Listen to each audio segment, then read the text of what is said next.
The News 4 Rundown begins with breaking news.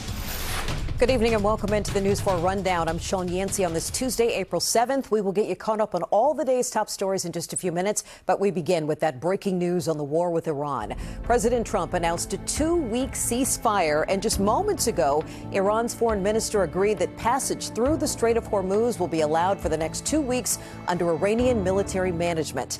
The president's announcement came a little more than an hour before his 8 p.m. deadline for Iran to reopen the strait or face massive attacks on civilian infrastructure. Reopening the strait is still the main goal here.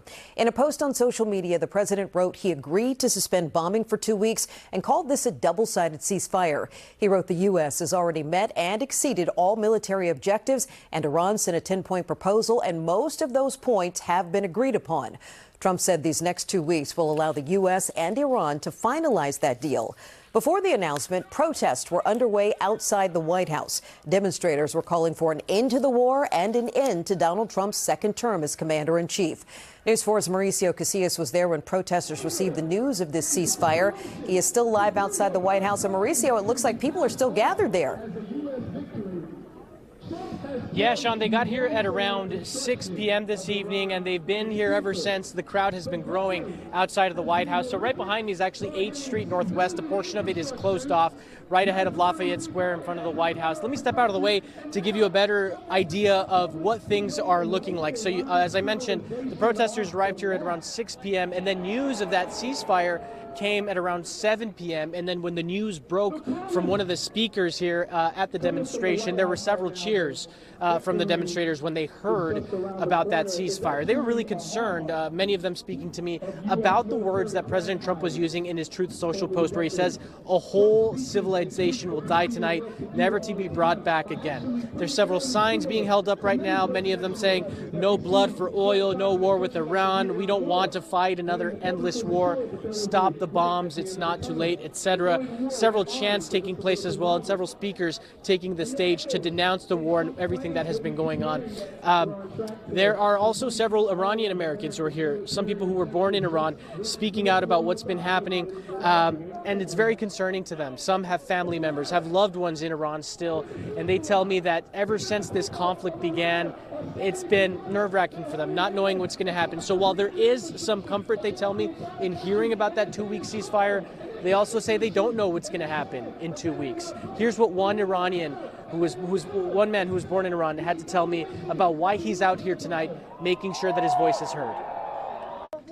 Peace is basically what we are looking for. Middle East doesn't need another war. We have had enough war. Going to the other countries and claiming their oils or their territories is not going to bring any kind of peace and harmony to the nation.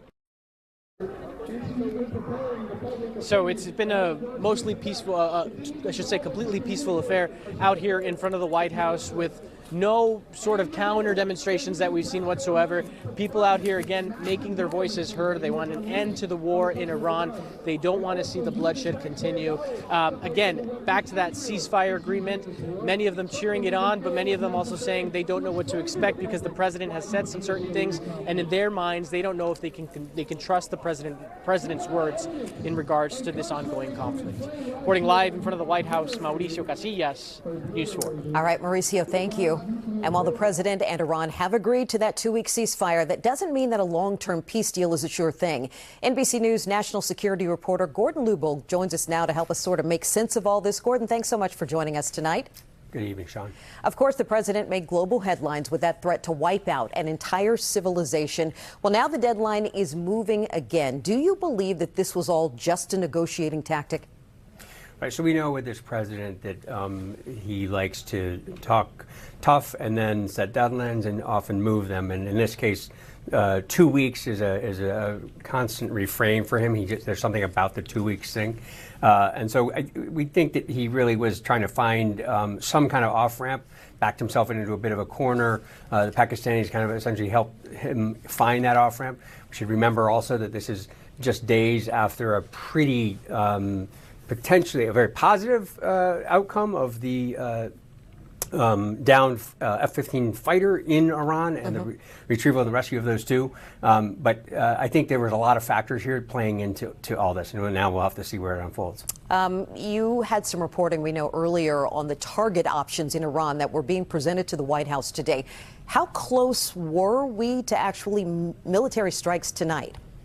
So it was always very centralized, and always is under this administration, very centralized decision-making process.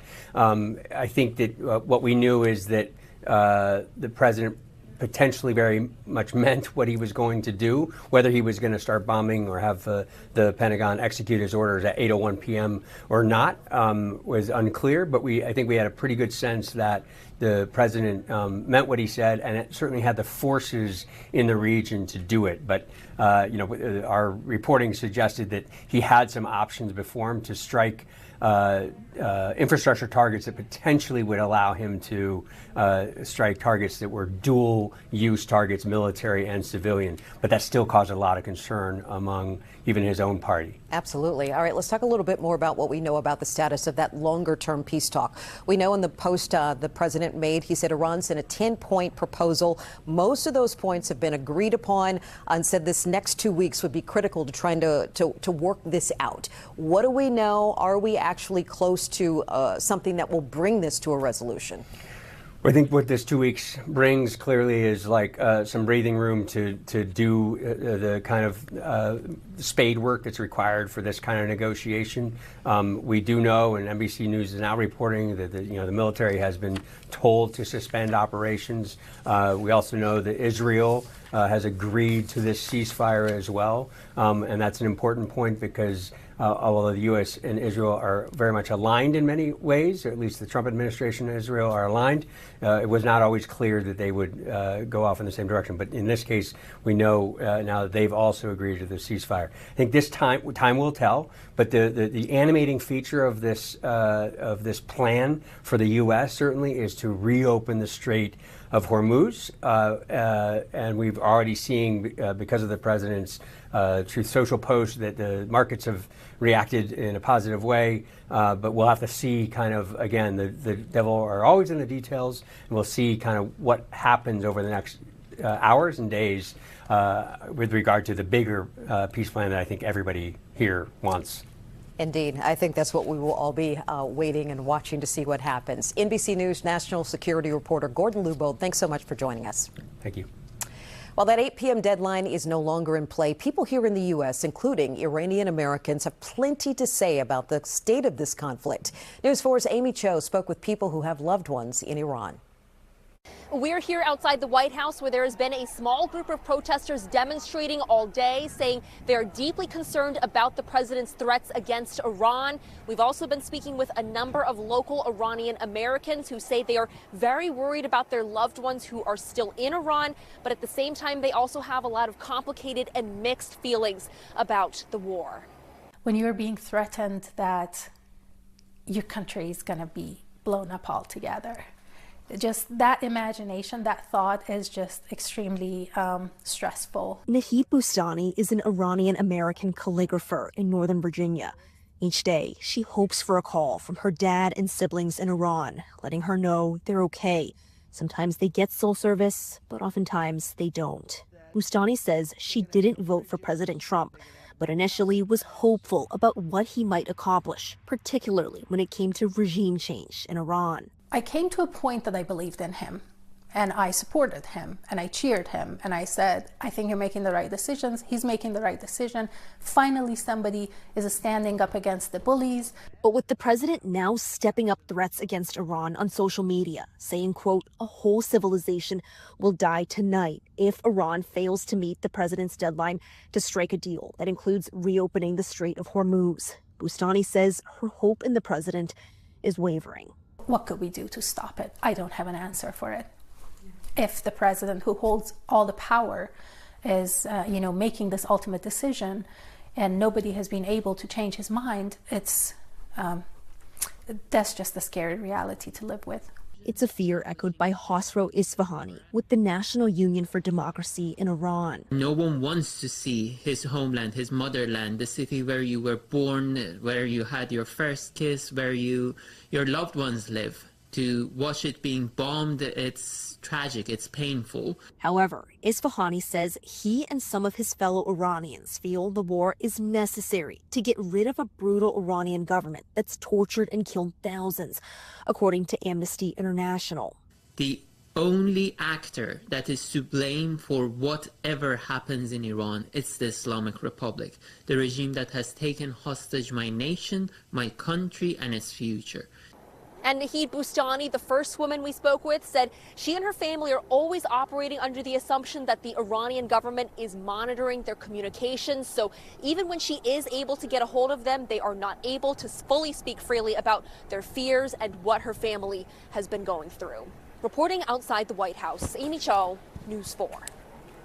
Keep it right here on News 4 and NBC News for breaking updates throughout the evening. We will be closely following the situation in Iran and here at home as both sides work on this long-term peace deal. You can also download the NBC Washington app and have breaking news alerts sent straight to your phone. All right, Doug is here now to talk about the forecast. We had a beautiful sunny day, just a little chilly though. Today was the day where if you walked out, you see the sunshine, you're thinking, okay, I'll just go out without the coat. Yeah. You may walk back in in and get the jacket. I mean, it was that kind of chill. Temperatures today about 5 to 10 degrees below average. Sun, by the way, just going down about 2 minutes ago. Went down about 7:38, so maybe 3 minutes ago now. It was a really nice sunset, but not a cloud in the sky. High temperatures today got up to 57. Actually, we hit 58 officially at the airport. 60s to the south, 40s to the north, and that cooler air continues to work its way in across our area. And that's why we've got that freeze warning. Notice 30s to the north already, 47 in Hagerstown, a little bit of a wind chill there, 52 degrees right now in D.C., still 60 degrees down towards Richmond. But that chilly air is working its way in. We've got clear skies as well, with the wind continuing to lessen as we move on through the overnight hours and the clear skies, as well as the cooler air working its way through. We're going to see a really cold night tonight. That's the reason why we have a freeze warning that's in effect across the entire area from Hagerstown to Baltimore, D.C., Fredericksburg, Warrenton, back towards Luray. It includes everybody with the exception of Calvert County and St. Mary's County. But even there, if you've got some sensitive plants, you might want to cover them up across the area tonight, because we are talking one cold start to our Wednesday morning. Maybe one more for Thursday, too, Sean. But then we're looking at some nice warm weather coming our way to end the week. We'll talk about that as well coming up in a bit. Like that warmer weather. Thank you, Doug. Well, the News 4 Rundown will be right back. Local business leaders are growing more and more pessimistic about the nation's economy, and potentially even more concerning, their mixed view of the prospects for their own communities in the next 6 months. That's according to a new survey conducted for the Northern Virginia Chamber of Commerce. Northern Virginia Bureau Chief Julie Carey takes a closer look at who is facing economic struggles. She also found one business owner who's expanding despite the challenging climate. Hotel lobbies in Northern Virginia quieter than operators would like. It's one industry still suffering the effects of federal government layoffs and now is hit with new economic pressure. Justin Cooper manages the Arlington Westin. He says while weekday business travel is ticking up a bit, leisure travel is in a slump. Monday through Wednesday travel patterns are pretty strong. We see business traveler, government contractors coming into the region. But again, that leisure segment that we are very dependent on the weekend dates, that still hasn't come back. His concerns are among those reflected in the Pinkston Business Leaders Survey conducted for the Northern Virginia Chamber. When asked about the national economy, 56% say they are very or somewhat pessimistic, a jump from 44% in the October survey. Just 24% are feeling optimistic, with 20% saying they feel neither. The numbers, they're a little better when business leaders are commenting on the Northern Virginia economy, but there are divided views and concerns there, too. 34% see growth ahead, 34% status quo, and 32% see a decline. Arlington's chamber president is not surprised by the results. Then we're seeing things greatly impact those businesses that are direct to consumer. So anything that's discretionary spending, restaurants, hospitality, leisure, even personal care services, they're all seeing their numbers significantly down, both because of the reality of what's going on, but also people's fear and uncertainty as well. But some businesses still forging ahead with growth. Got to stay optimistic. That's really the only way to have a business. Jeff Smith is getting ready to open his second Twins Ace hardware store in the Crystal City area, the grand opening scheduled for the end of May. He says it's located within a mile of 10,000 residents. He says while economic worries might lead customers to hold off on bigger ticket items, they can also bolster business. We always say that everyone's got a kitchen, everyone's got a bathroom, they need to change light bulbs, things like that. So the people are there and they'll always need certain things. And also sometimes when times are a little bit harder, people want to do things themselves. Business leaders also anxiously awaiting a final budget from the Virginia General Assembly. Some in Arlington gathered with lawmakers today. The survey results showing their top priority for the governor and General Assembly, finding a way to reduce taxes. In Arlington, I'm Julie Carey, News 4. All right, so if you got a chance to go outside at all today, it was a little chilly, but if you can stand somewhere and see this view, look at the sunset. It's pretty. That is a very pretty view beautiful out there. out there. Yeah, that's our view right out of the Gaylord National down there. It is, I mean, I love that view anytime I go down there anyway. But to have plenty of sunshine, even though it's a little bit on the cool side, still nice. Yeah. Wait until this weekend, though. Okay. So if you've got a plan to go down to National Harbor, maybe the wharf this weekend, Friday, Saturday, Sunday, all looking great. Let's show you what we got out there right now outside our patio, our studio. Notice the wind still blowing, but not nearly as strong. Earlier today, we had 30-mile-per-hour winds, but those winds beginning to calm. Still north-northwest at 16, but no longer seeing those winds gusts. Earlier, those gusts at 30, but not now. 52 degrees, the current temperature. Area-wide runs to the 40s to the north. 46 in Frederick, 45 Winchester, 49 in Gaithersburg, but 54 down towards the Fredericksburg area. And these temperatures will continue to fall over the next few hours. One thing that's not falling, any rain. We actually need to see the rain. We're starting to see our drought increase again, just about the entire area under moderate drought as it's been relaxing a little bit. We expect it to increase over the next couple of weeks, actually, because we don't have a lot of rain in the forecast. And right now, the storm that we're looking at is up towards New England. That's the one that's bringing us some colder air. The cold front has worked its way offshore and is continuing to be offshore. That means for us, plenty of clear skies. Parts of New England, by the way, still seeing snow across the area, so they're not done with winter just yet. And neither are we, as far as temperatures go, that is. Temperatures tomorrow morning, we're waking up to 20s and 30s, maybe even the mid-20s in spots. So a very cold morning out there. And high temperatures tomorrow afternoon, only getting into the low to mid-50s. It is going to be another chilly day, but not as windy and with plenty of sunshine tomorrow. I still think it's going to be a pretty nice day out there. And that is why, though, tomorrow morning we have this freeze warning because of the fact we'll see those temperatures in the upper 20s to low 30s. Make sure you bring in any sensitive plants or cover them if you need to. We could see some of the blossoms that are still out there have a problem with this freeze because it is going to be a very cold start to the day tomorrow. Cold as well early Thursday morning, but getting up to 62, 74 on Friday, 71 on Saturday, 72 on Sunday, and then boom, from spring to summer. Temperatures on Tuesday sitting at 88 degrees. We've got some real warmth making its way in for the early part of next week. Sean? Looks nice. Can't wait. Thank you, Doug. Gloria Edom founded Well Read Black Girl as an Instagram account back in 2018, and now she's publishing books under the brand. In today's For Your Reading, News 4's Jumio Labanji spoke with her about her new book. So Apple Books called it one of the most anticipated books of 2026. I hope you'll find what you're looking for. Takes us back to 1991 and the tight-knit Eritrean community here in D.C. And it's all through the eyes of a young girl. Now, this book is the second in Gloria Edom's imprint with Live Right, Well-Read Black Girl books. And Gloria is with us now in today's For Your Reading. Girl, so good to have you back. Wonderful to be here. You know, I'm a big fan of the well-read black girl because I like to consider myself a well-read black girl. Yes, you know you what I'm are. saying, okay? Yes. Huge fan of your site and your social media. And so, I mean, since the last time we saw you with your book, you've created an imprint and you are helping authors get published, which is amazing. I just have to ask you first, how does that feel? It feels amazing. It's a remarkable thing to be able to help people usher their books into the world. Yeah. And there's so many deserving authors that need to be published. Their debut books are absolutely wonderful. So I'm very honored and proud to be their editor. Oh my goodness. Okay, so tell us a little bit about the story of I Hope You Find What You're Looking For. We are both first generation, children of African immigrants, and this story kind of falls in line with that too. Yes, so 1991, it takes place here in Washington, D.C., and Lydia, the protagonist, it's right on the cusp of the Eritrean-Ethiopian War, and it tells the story through 3 generations of women. And you you get this feeling of understanding their turmoil, all the things they're going through. There's a coming of age story involved in it as well. And it's just a beautiful story. It's an American one as well. What else should we be picking up and reading? Yeah, okay, so I also have Black-owned, the Revolutionary Life of Black Bookstores. Okay. So Shar Adams is a journalist, and she talks so much about how Black bookstores are really the cornerstone of resistance. And people come there to gather, to learn.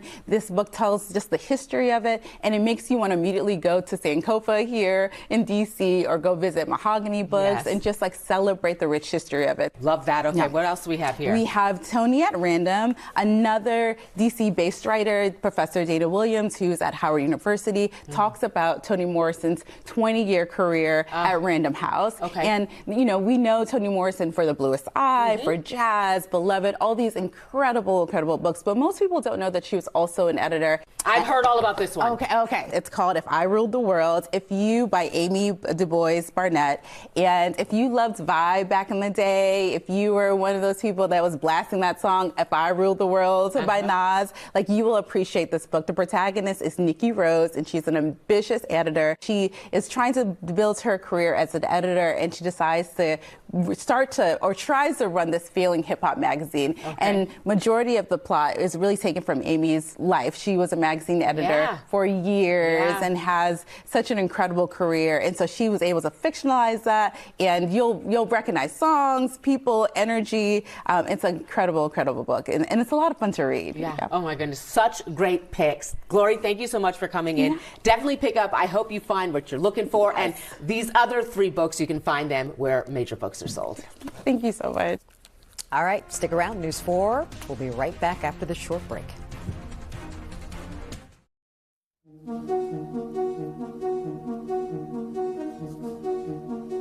The Artemis II crew is on its way back to Earth after going where no human has gone before and seeing things no one else has seen. They treated us to some amazing images from the Orion space capsule, including that Earthrise from the furthest point any human has traveled into space. Now, that whirlwind trip is expected to end with a splashdown Friday. News 4's Erica Gonzalez spoke with former astronaut Jose Hernandez about just what the mission means to him. The crew witnessed a solar eclipse from the moon, but it was the Terminator, what we've learned to be this dividing line between light and darkness on the moon, that seemed to have Victor Glover just enthralled. When you see that, what words come to your mind? Well, he was very mesmerized, and to me, you know, unfortunately, I haven't had the pleasure of seeing that because I rotated around the Earth only 214 times, but he got to see the moon in a better view than the Apollo astronauts. The Apollo astronauts were about 70 miles from the surface, so they could only see parts of the moon as they passed by on the far side. These guys saw the moon in its full glory in one picture, and man, it makes for a great Christmas postcard. It certainly does. I have to ask you, what does it feel like as a fellow astronaut to see your colleagues accomplish this? That it might not have been something that you did or your generation did, but what do you feel for these colleagues who have achieved this incredible feat? I'm hoping that the images of us on the Space Shuttle International Space Station motivated this generation. And then these guys that are out here, they're motivating the kids that are going to go to Mars and beyond. So it's kind of like, pass it forward kind of thing, pay it forward. I love that analogy, sir. Former NASA astronaut Jose Hernandez, what a treat to be able to speak with you, sir. Thanks so much for sharing some analysis with us. Be well. Thank you, Erica. And that will do it for the News 4 Rundown on this Tuesday night. The NBA on NBC is coming your way next. The Charlotte Hornets and the Boston Celtics are going head-to-head tonight. After the game, we will have the very latest on the ceasefire with Iran and the day's other big stories on News 4 at 11. Have a great evening, everybody. We'll see you back here at 11.